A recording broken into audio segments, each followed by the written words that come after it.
Kevin McCarthy, current leader of Minority Leader, which that could ultimately be changing, has a statement.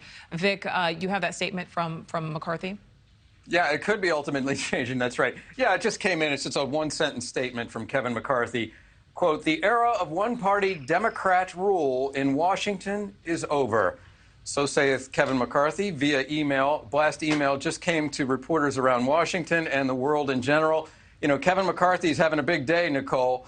Behind closed doors, he made his case to his fellow Republicans.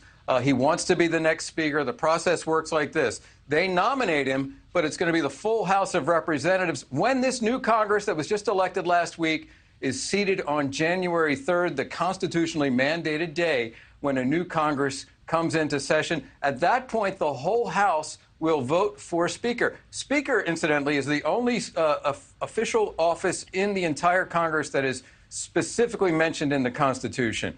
But here's Kevin McCarthy's problem. He won really handily in the internal secret vote behind closed doors today in the Republican conference. I think it was 188 to 31.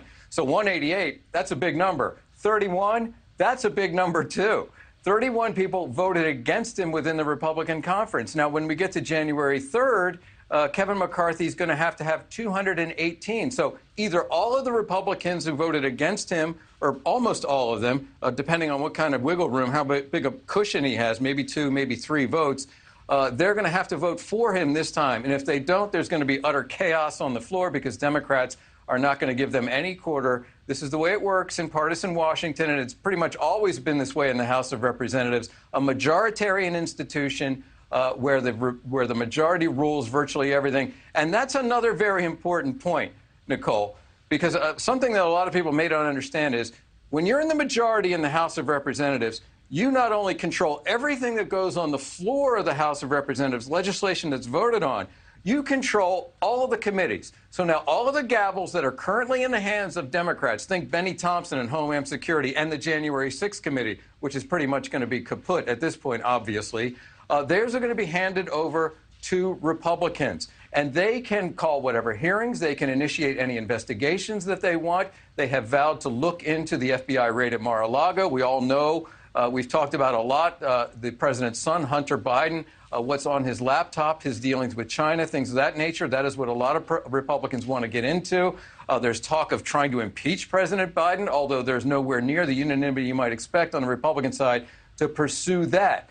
And that is another issue, another wrinkle here. What lessons are Republicans going to take away from the election when a full week after the polls closed, after all the mail-in ballots, or not all, but enough mail-in ballots have been counted to give them the majority in the House of Representatives? Are they going to take a lesson of moderation, or are they going to have conservatives driving the train, deciding on the legislation, deciding on how committees proceed with these investigations? There's also talk of the origins of COVID and Anthony Fauci's pronouncements, behavior, and his policies over the course of the last 2 years as he led the reaction to COVID in the United States.